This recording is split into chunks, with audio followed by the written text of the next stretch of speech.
Hi అండి. Hi. Masala పొడండి. Chicken కర్రీలో, veg కర్రీలో, అన్ని కర్రీలో వాడుకునేది. దాల్చిన చెక్క, యాలకులు, లవంగాలు, షాజీరా, ధనియాలు, గసగసాలు. వీటన్నిటిని ఒకటే క్వాంటిటీలో తీసుకున్నాను నేను. క్వాంటిటీ అంటే గ్రాముల్లో కాదండి. మనం చేత్తో అలా చూసుకునే విధంగా ఒకటే క్వాంటిటీలో తీసుకున్నాను. ఒక గిన్నె పెట్టుకుని గ్యాస్ ఆన్ చేసుకుని అది వేడయ్యే వరకు ఉండండి. అసలైతే బాగా ఎండలో ఒక అరగంట పెట్టుకుంటే ఈ మసాలాలన్నిటినీ సరిపోతుంది. ఎండ లేనప్పుడు ఈ విధంగా కూడా చేసుకోవచ్చు. వేడైన తర్వాత మాత్రమే వీటన్నిటిని వేయాలండి.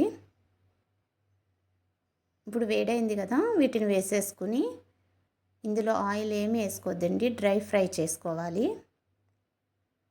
ఈ మసాలా పొడి 6 నెలల నుంచి సంవత్సరం వరకు ఉంటుందండి. మీ ఏ కూరల్లో అయినా ఈజీగా మీరు మసాలా వాడే ఏ కూరల్లో అయినా ఈ పౌడర్ వేసుకుంటే సరిపోతుంది. మీకు వంట చాలా త్వరగా కూడా అయిపోతుంది ఈ మసాలా పొడితో. ఈ మసాలా పొడి చాలా టేస్టీగా కూడా ఉంటుందండి. నేను చికెన్ కర్రీలో ఇదే వాడాను. బిర్యానీలో కూడా కొంచెం పౌడర్ వేసుకోవచ్చు. ఇది వేడైందో లేదో చెక్కని యాలక్కాయని చూసుకోండి. అంతవరకు వేపుకుంటే సరిపోతుంది. 5 నిమిషాలు 10 నిమిషాల మధ్యలోనే ఇది వేగిపోతుంది. చెక్క యాలక్కాయ బాగా వేడిగా ఉంటే చాలు. అలాగని పొగలు వచ్చే వరకు వేపుకోవద్దు.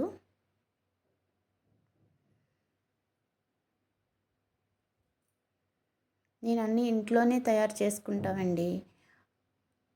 ఈ మసాలా పొడిని ఒక్కసారి ట్రై చేయండి, చాలా రుచిగా ఉంటుంది. మా ఛానల్ని సబ్స్క్రైబ్ చేసి లైక్ చేయండి. ఇంకా మంచి మంచివి అన్నీ చూపిస్తాం.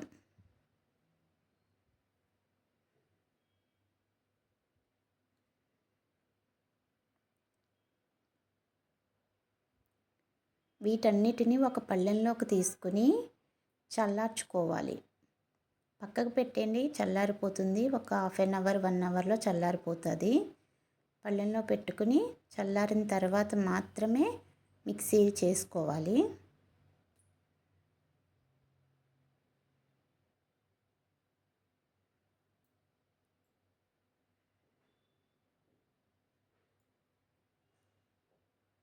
ఇవి చల్లారిపోయినాయి కదండి. చల్లారిపోయినాయి అన్నిటినీ మిక్సీ జార్లోకి వేసుకోండి. మిక్సీ చేసేటప్పుడు పౌడరు మెత్తగా చేసుకోవాలి.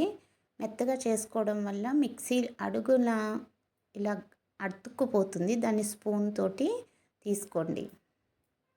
స్పూన్తో అట్లా అంటే మొత్తం అంతా ఒకేటే విధంగా మెత్తగా పౌడర్ అవుతుంది.